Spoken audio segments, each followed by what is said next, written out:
Okay, so our last learning objective talks about job design. And job design talks about changing the tasks within a specific job to enrich the experience for your employees.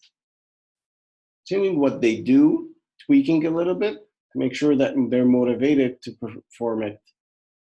So there are three different approaches that look at job design. One of them is started historically, which is a top-down approach in which management designs the job to make sure it motivates employees. The other one is more recent, where we look at employees or work teams design their own job. And finally, we look at emerging kind of themes, which look at a combination of management sitting down with employees to specify what the job tasks should include. So if we look at historically, we started with scientific management, and they emerged in the late 1800s from observing that employees can specialize in specific tasks. And when they specialize, that results in higher levels of productivity and efficiency. However, research has shown that this leads to feelings of dissatisfaction just from repetition. So if you're on an assembly line and just putting together a specific screw, you repeat it time and time over and over and over again, you'll be proficient in it. But it becomes very boring because you're doing the same exact job and it's not very satisfying. So this led to job enlargement, job rotation, and job enrichment. So what job enlargement involves, it means adding similar tasks of complexity. For example, a receptionist at a doctor's office might be responsible for answering calls and taking appointments. She might also have tasks like billing added to her job description. So another task which is of a similar level of complexity. And this might take away from the boredom of just performing only one task. But however, it sometimes leads to employee being dissatisfied if they don't have the time because you've added more tasks to them, or they don't know how to perform the task. But that could be overcome by just simply proper training. Then there's job rotation. And this is very popular in the hospitality industry, which involves moving employees from one specialized job to the other. For example, at Drury Inn, I've noticed that employees rotate between working in the kitchen, at the reception desk, and even sometimes cleaning rooms. And this leads to less boredom and higher engagement. Okay, and because people know more jobs, there's greater knowledge and appreciation of the challenges that other employees face. And there's more flexibility and easier scheduling because you can perform a lot of different jobs. You can plug in into these different ones. And I know that Drury Inn, for example, gives its employees the option to choose what type of training they want to take. And the more training that they take, the more kind of tasks that they can perform. And this gives them more flexibility in terms of their scheduling of their job. Finally, there is also job enrichment. And job enrichment involves giving employees more autonomy and responsibility in doing their job. For example, a nurse can have the added responsibility by designing a rehabilitation plan for patients instead of just executing the plan that was just set by the doctor. So she can have more of an input over here.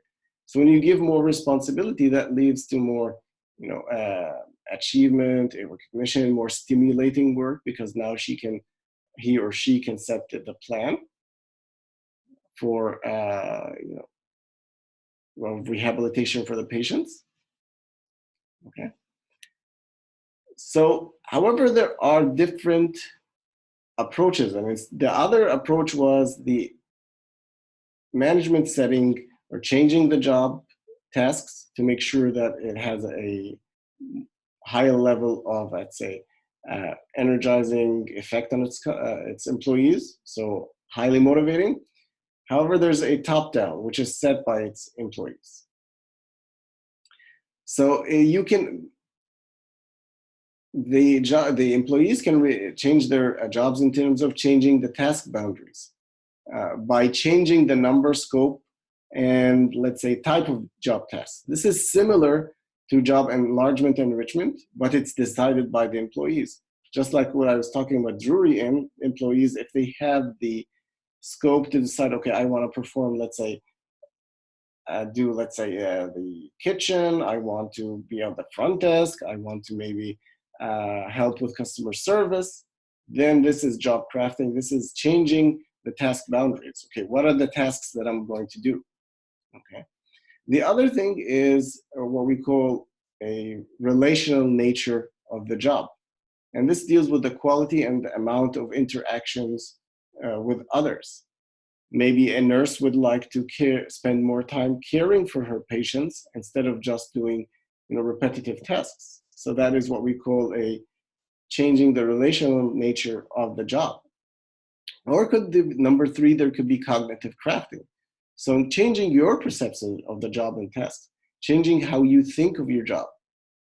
For example, if you're a nurse or a caregiver, am I making sure that my patients are cared for? I don't just enter their medical history into the computer. It's my job to ensure that they're getting the best health care possible. And that means that you're changing how you look at your job. The consensus right now is that job redesign should be done collaboratively between management and employees. And that drives employees' intrinsic motivation. It shouldn't be top down or bottom up. It should be set together with idiocentric deals between the employees as well as management. Let's take a look at this question.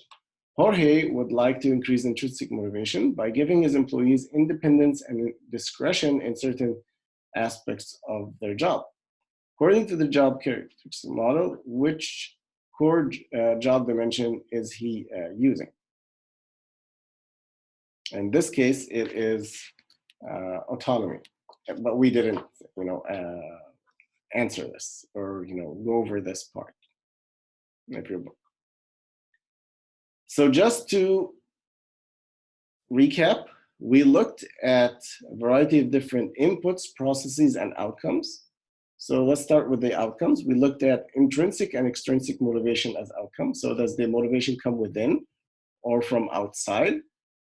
So is it something that you need, like security or advancement, or is it coming from outside, like your salary or word of praise from your boss? Okay. We also looked at processes. We looked at the expectancy theory, we looked at goal setting theory, and we looked at equity/justice, as these are different types of process theories of motivation. Then we looked also at here values and needs as person-related factors that would be the input. We looked at also situation factors like job design and hygiene and motivating factors, which are things that the manager can control. So this wraps up the chapter. If you have any questions, feel free to email.